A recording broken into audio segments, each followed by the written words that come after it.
Hi, my dear students. How are you? Welcome to the session. I hope you guys are doing well.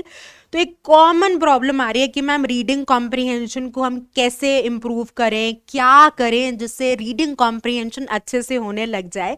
तो बस यही discuss कर रहे हैं हम इस वीडियो में. So we are going to talk about that what are the important pointers that you can consider to do better in reading comprehension section that comes in CAT. So let's get started. My name is Juhi Narula. तो जब हम reading comprehension questions की बात करते हैं तो जो पहला मेरा हमेशा एडवाइस रहता है स्टूडेंट्स को कि आपको एक रीडिंग हैबिट को डेवलप करना पड़ेगा, राइट? क्योंकि जो कैट की चॉइसेस ऑफ पैसेजेस रहते हैं वो बड़े इंटरेस्टिंग रहते हैं. कोई मोनोटनी नहीं है, कोई एक फॉर्मेट नहीं है कि केवल सोशल साइंस कैटेगरी से ही पैसेज आएगा या फाइनेंस बेस्ड पैसेजेस आएंगे. They will play along, right? They can include topics from various domains. So since we have plethora of range of topics, so it's really important to become familiar. कई बार ऐसा होता है, आपने I am sure realise भी किया होगा कि जब आप रीडिंग कॉम्प्रिहेंशन सॉल्व कर रहे हो, एक पैसेज को सॉल्व कर रहे हो, तो जो पैसेज आपको इंटरेस्टिंग लगता है या जिसमें आपने पहले कुछ पढ़ रखा है, तो आप जब उसके क्वेश्चंस करते हो तो आपकी एक्यूरेसी अच्छी रहती है, आपका जो स्टेट मेंटल स्टेट है वो भी कॉन्फिडेंट रहता है.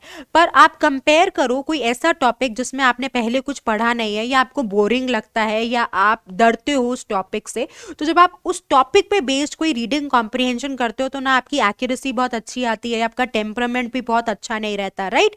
अब एग्जाम में क्योंकि हम प्रिडिक्ट तो कर नहीं सकते कि किस टाइप का पैसेज आएगा, इसलिए हमारी जनरल रीडिंग सॉलिड होना जरूरी है. तो जितना हो सके आप इस टाइम फोकस करिए to read and to read a lot and also with a lot of variety. आप कुछ popular websites like Aeon consider कर सकते हैं, द हिंदू या इंडियन एक्सप्रेस जैसे न्यूज़पेपर्स को रीड कर सकते हैं जहां पे आपको वेरिड कंटेंट मिले. तो एक बार जब आपका ये डर हट गया और आप ओपन हो गए to read anything and everything, तो इसका आप एक बहुत ही पॉजिटिव इम्पैक्ट देखेंगे when you actually solve reading comprehension. तो जो पहला बैरियर है वो मेंटल बैरियर है, उसको क्रॉस करना जरूरी है. और वो कैसे क्रॉस होगा?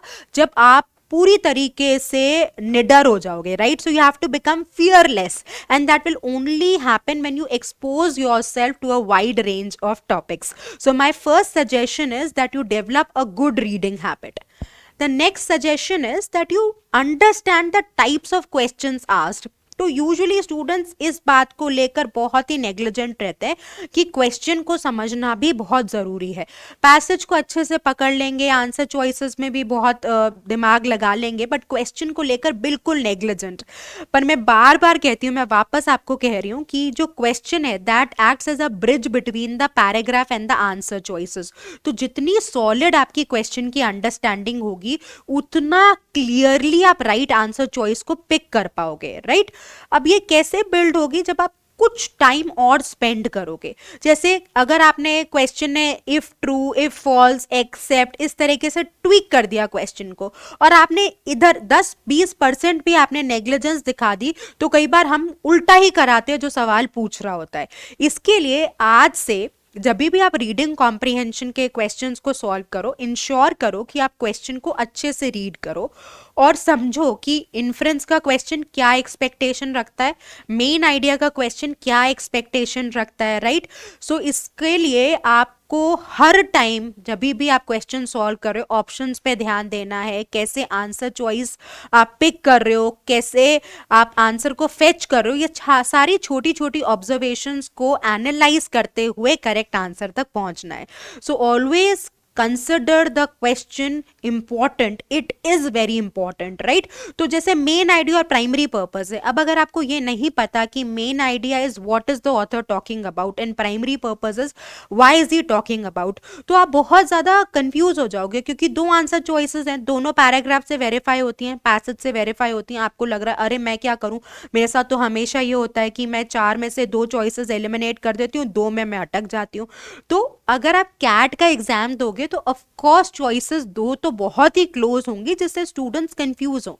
और वो क्लैरिटी कैसे आएगी कि आपको कौन सा करेक्ट ऑप्शन पिक करना है? वो क्लैरिटी आएगी जितनी सॉलिड आपकी क्वेश्चन की अंडरस्टैंडिंग होगी. तो आज से जितना हो सके क्वेश्चंस पे ध्यान दीजिए और समझिए क्वेश्चन पूछना क्या चाहता है.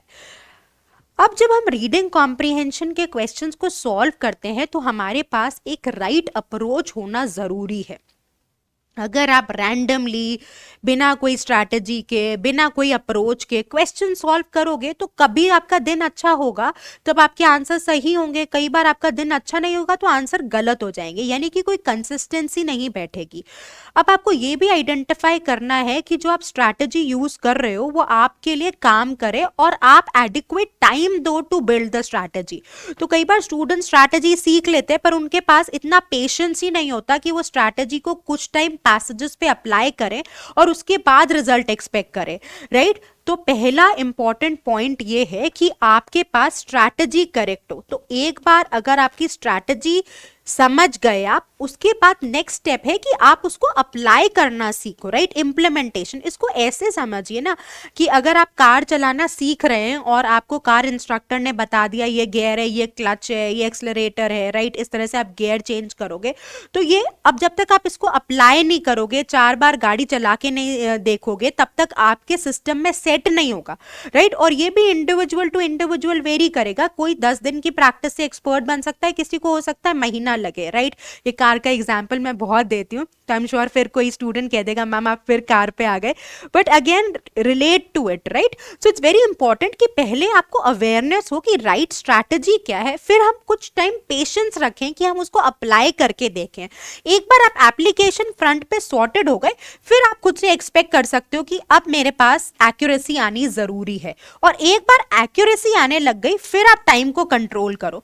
अब इस चारों को आप उथल पुथल कर दो, स्ट्रैटेजी पे तो फोकस ही नहीं है, एप्लीकेशन पे तो ध्यान ही नहीं दिया, पर हमको सारे आंसर सही चाहिए और फटाफट सही चाहिए, तो ये आप अनएक्सपेक्टेड गोल रख रहे हो या effort in the wrong direction कर रहे हो। So always keep this in mind कि आपके पास एक राइट अप्रोच हो, राइट, जो आपके लिए काम करे। और काम कैसे करेगी, जब आप उसको अप्लाई करोगे। और कितने पैसेजेस में एप्लीकेशन के बाद समझ में आएगा ये वेरी करेगा, किसी को 5 पैसेजेस लग सकते हैं, किसी को 10 लग सकते हैं, किसी को 15 लग सकते हैं, पर गिव अप करना is not the right way, right.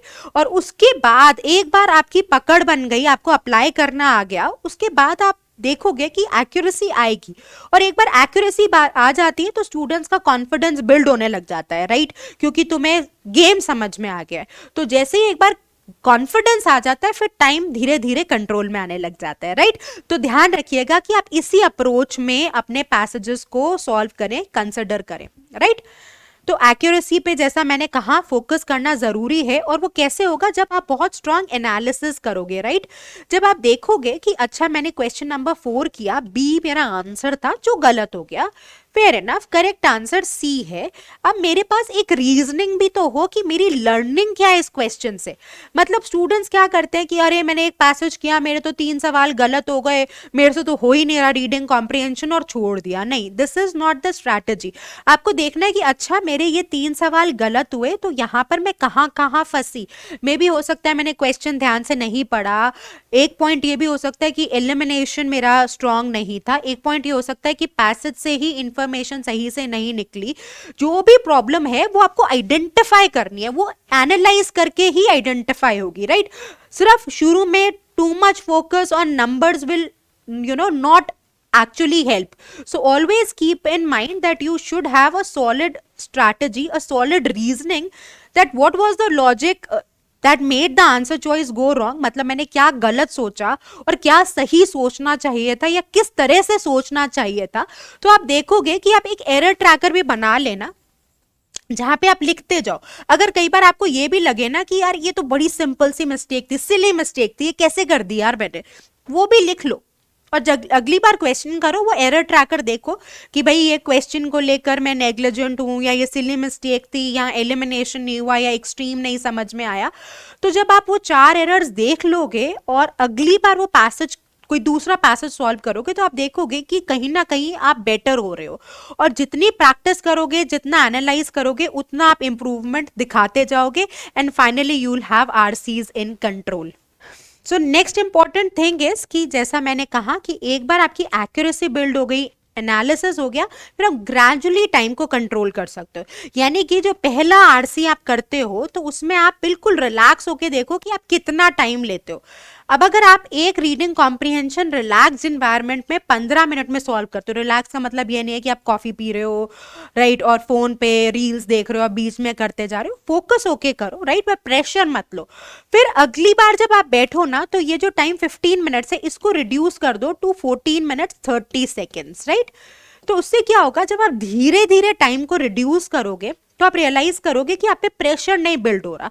अब होता क्या है, स्टूडेंट्स अपना जब प्रैक्टिस कर रहे होते हैं, सेल्फ स्टडी कर रहे होते हैं, तो टाइम का बिल्कुल हिसाब ही नहीं रखते। मैं अभी भी ये नहीं कह रही कि आप ऐसे करो कि 10 मिनट में ही पैसेज खत्म होना चाहिए, 7 में होना चाहिए, 8 में होना चाहिए, मैं ये नहीं कह रही हूँ। आप अपने हिसाब से देख लो कि कन्वीनियंटली आपको कितना टाइम लगता है और धीरे धीरे उसको कंट्रोल करो। अदरवाइज अगर आप कोई सेक्शनल टेस्ट दोगे और वहां पे एक टाइम फ्रेम आ गया और एकदम से टाइम फ्रेम में आप टाइम को कम करने की कोशिश करोगे तो आपकी एक्यूरेसी बिगड़ जाएगी। अब हो सकता है कि वही पेपर जब आप थोड़ा शांत दिमाग से या ज्यादा टाइम लेके करते तो आपके आंसर्स करेक्ट आते, बट क्योंकि टाइम कम था या प्रेशर बहुत बिल्ड हो गया तो आप पेपर में क्वेश्चंस गलत कराए।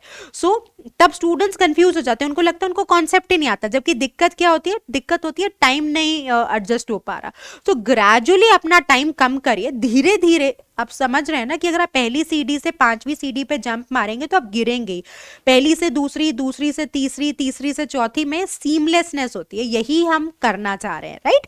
सो work on speed but in the intelligent way, right? Another important suggestion is that you practice from the right source, right? Align your difficulty। देखिए आपको एक फॉल्स फील गुड का फैक्टर लेना है और आपने बहुत आसान पैसेजेस कर लिए, अब उस आसान इजी डिफिकल्टी लेवल के पैसेजेस एग्जाम में ही नहीं आ रहे, तो फिर आपने गलत तरीके से ना गलत डायरेक्शन में एफर्ट कर लिया, that we do not want right.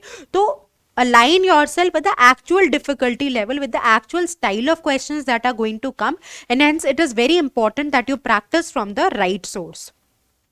Then of course जितना हो सके to begin with sectional test देते रहिए, क्योंकि ऑफ कोर्स मॉक के लिए तो अभी टाइम बाकी है, अभी तो आपने अपनी प्रेपरेशन को बिगिन ही किया होगा। सो जब आप कुछ क्वांट के टॉपिक्स कवर कर लोगे, DILR के कर लोगे, तो उस केस में आप क्या कर सकते हो, उस केस में आप बाद में मॉक्स दे सकते हो, बट टू बिगिन विद आप सेक्शनल टेस्ट दो, चाहे हफ्ते बाद दो, चाहे 15 दिन बाद दो। वो अलाइन करो कि जब आपको लग रहा है कि अब थोड़ी सी प्रेपरेशन है, so you should give sectional test. ये हमें एक बहुत कई जो टॉपर बच्चे थे जिन्होंने एक्सेप्शनली परफॉर्म किया लास्ट ईयर, उनका जो एक्चुअली स्ट्रगल कर रहे थे इंग्लिश सेक्शन में VARC में, उनका ये कॉमन सजेशन आया कि जितने हमने सेक्शनल टेस्ट दिए उससे हमारा कॉन्फिडेंस बना, उसके एनालिसिस से मोमेंटम बना, और फिर we were able to do well in VARC section in the actual CAT exam, right? So these are some common suggestions that you should consider, and I'm sure they are going to be immensely beneficial. So keep working hard, stay consistent. All the best.